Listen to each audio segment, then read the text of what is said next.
Hello, this is Michael Hexter, and welcome to Politics 2100 here on YouTube. So, in this episode, I'm going to be taking a step back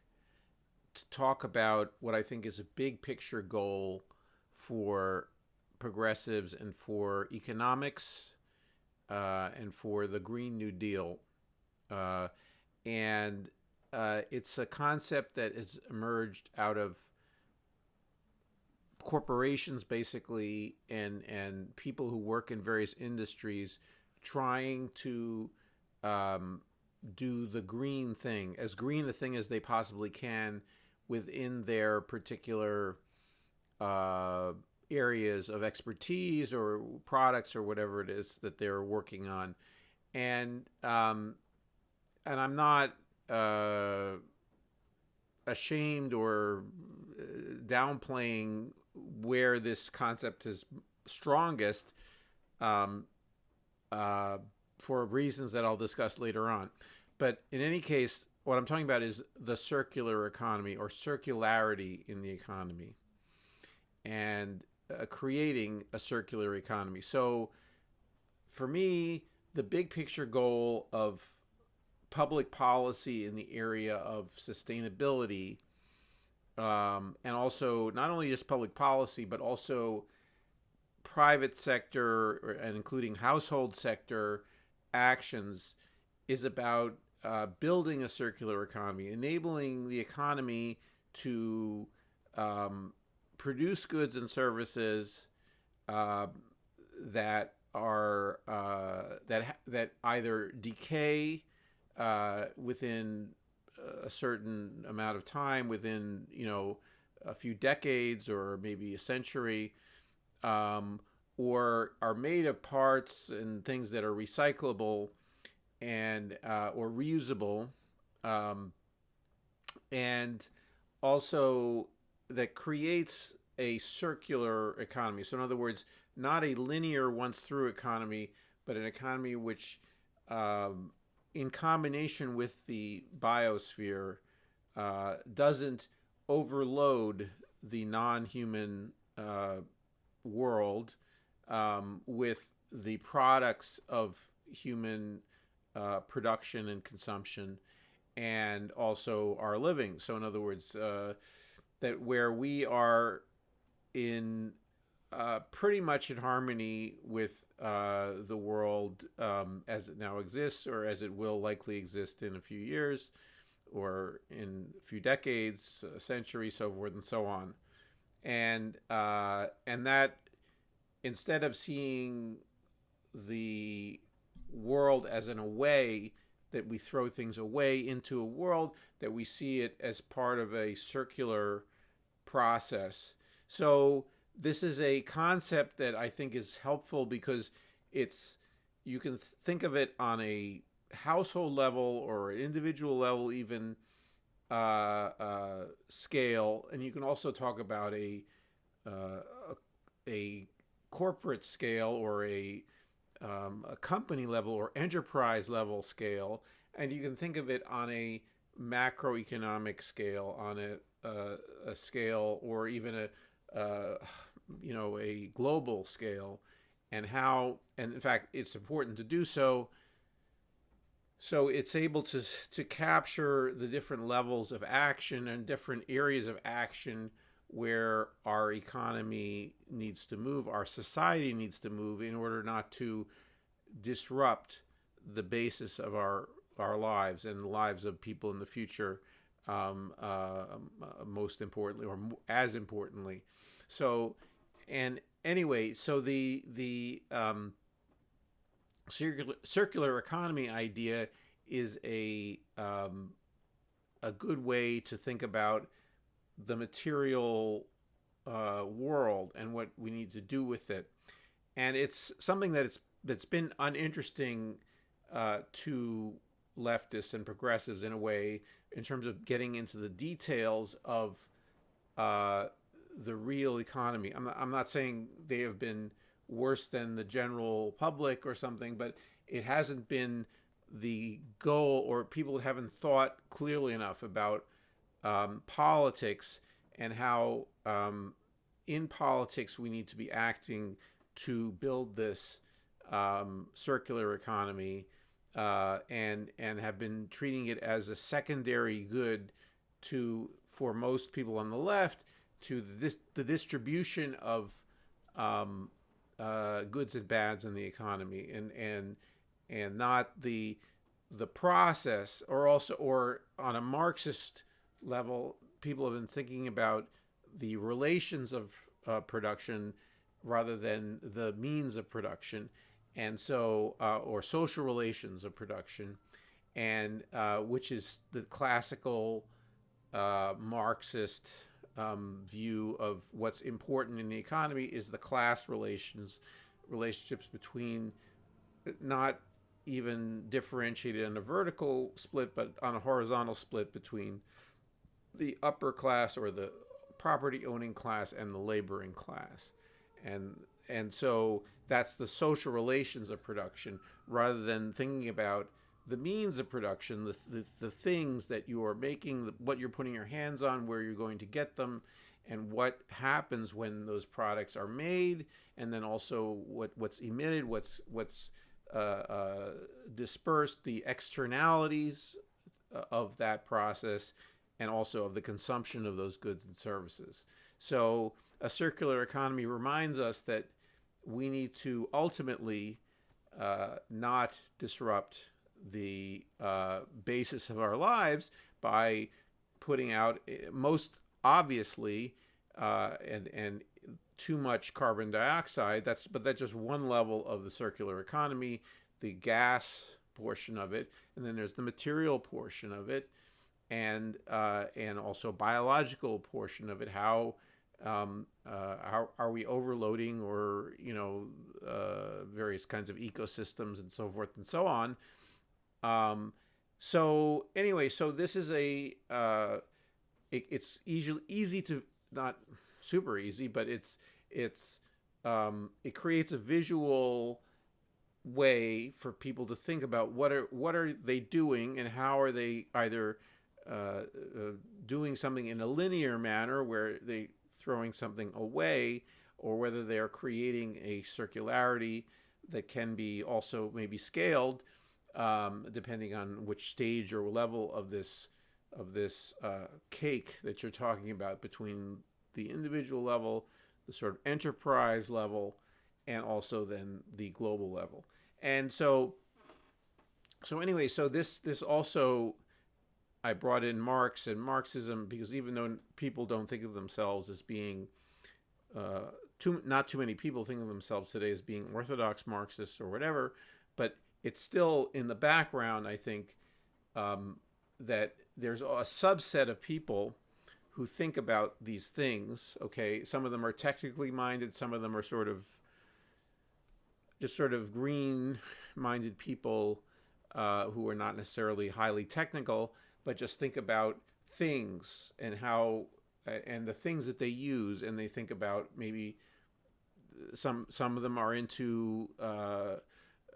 nature, various kinds of nature worship, or worship is the wrong word, but interest in nature, and sort of biophilia, you could say. So they have a sense, a feeling for things in the world, and non-human animals and plants and so forth and so on, and how there's kind of a reciprocity. There are other people who tend not to think of those things. And so we need people to think both in terms of the relationship of people to other people, but also people to the non-human world, okay? And circularity gets us thinking about that, and it creates another layer of focus for people. So maybe it's annoying for some people to think, well, I've lived my life without really thinking much about this, or I've farmed it out to environmentalists or whatever, or say, or I'm on the left, or some people could say they're eco-socialist or something like that. But so what is the content of eco-socialism? So you could say, well, it's creating a circular economy for and that would be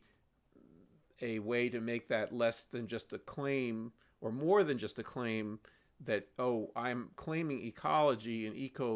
ecology mindedness for socialism, but instead to say I am for a circular economy. I'm about building a circular economy. And so that this gets to then, I think, my critique that I brought up in a number of different Politics 2100 videos, that our traditional left categories tend to sort of let these things fall away, which stems from Marx and which stems from Marx's theory. And we need to critique that and get beyond that, even though, as I say, very few people call themselves orthodox Marxist anymore, but that still that there's an inheritance of ideas about hierarchy, social hierarchy, and overthrowing that social hierarchy, so forth and so on, and also ideas about our current means of production is run by corporations. And also there's the element, talking about classes, there are elements of or work that is done by managers, entrepreneurs, technical workers who are more identified with in their tendency with the goals of that corporation that's competing with other corporations and is trying to make money and extract profit from its operations. So there are things that they do that are important for society in general, even though they are attached to that corporation and the missions of that corporation, which ultimately are unsustainable if the whole system is working according to capitalistic goals. In other words, that we have to continue to grow, in an infinite way, and that also that we need to structure our society so competition is rewarded over cooperative behavior, so forth and so on. So anyway, so these elements though of understanding material things and the processes of creating things, and also their costs, even, and even in the level of accounting and bookkeeping, all of these things are not things that cannot be just dismissed as being inconsequential for the functioning of a society, even if it's a cooperative commonwealth. Okay, even if it's something that's a socialistic society. And we have tended to segment those things, and also not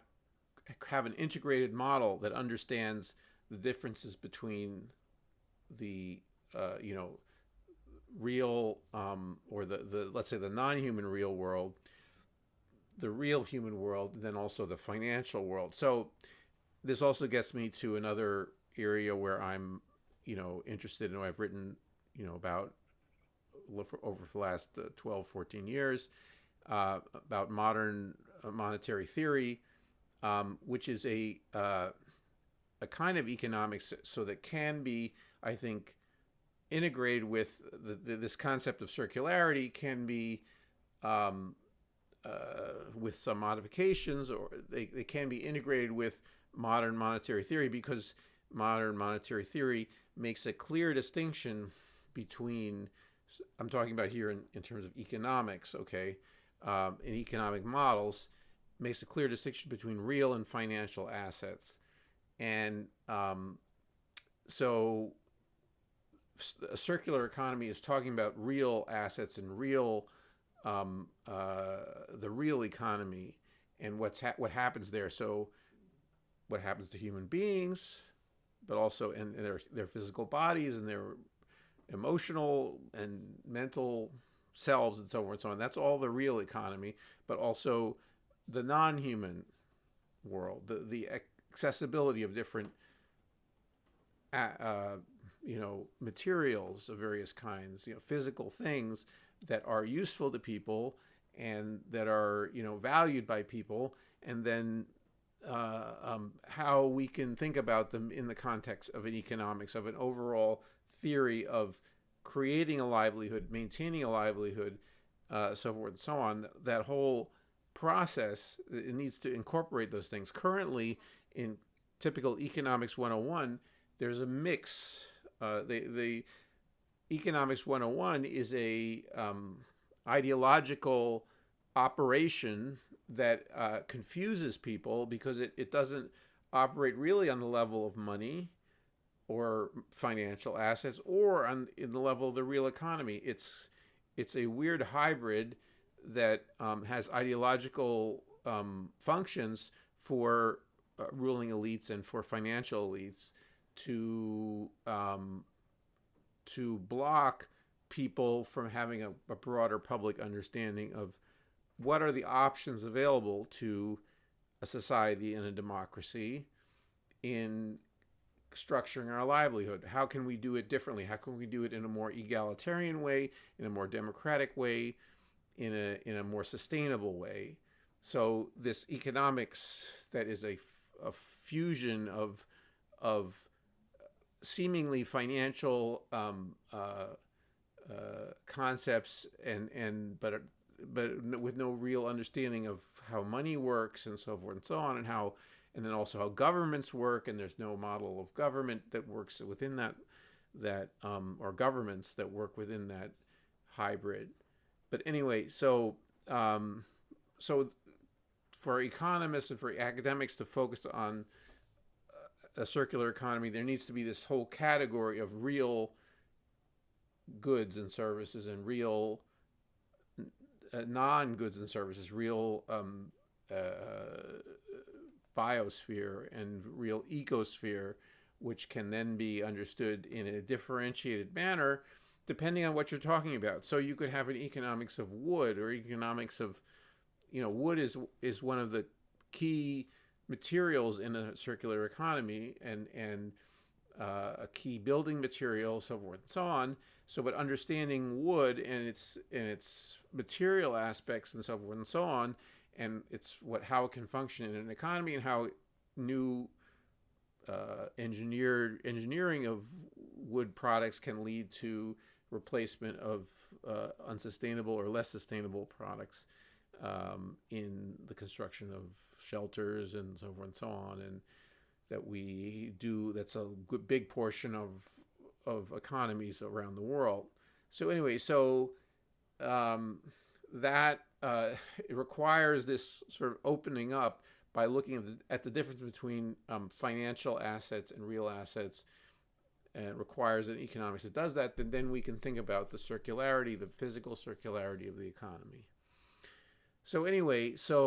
and also, I also want to say that in our current economy,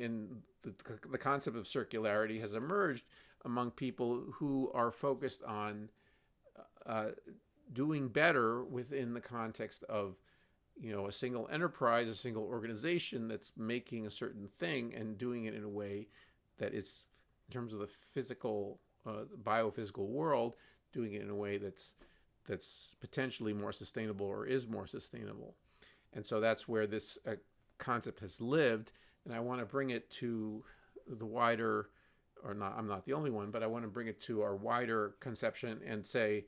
look, what we're about here is building for the left, an egalitarian circular economy, and that's the big picture. That's where we want to go, and it gives people an image. It gives people a sense of the physics, the dynamics of what needs to happen, and then we can focus on what the sort of what's available to us and how we can move in that direction overall, because otherwise we're in big trouble. So and so it makes green, it gives green more of a concrete or goal or concrete, or that process. You can look at processes due to their greenness, or measure their greenness by looking at the circularity of those processes. How circular are they? How are they not creating wastes that have a long-term long-term accumulate in the entire geosphere and biosphere. In any case, I will in the future do videos that drill down into a particular circular process, or how people are working on certain production processes or whatever that are circular, that are more sustainable. But I wanted to introduce the concept. Also, today happens to be Earth Day, so another reason to introduce this concept. In any case, please let me know what your thoughts are in the comments below. Please like the video if you liked this presentation, and please subscribe to Politics 2100 if you want to get notice of future videos. And I look forward to seeing you in the next video.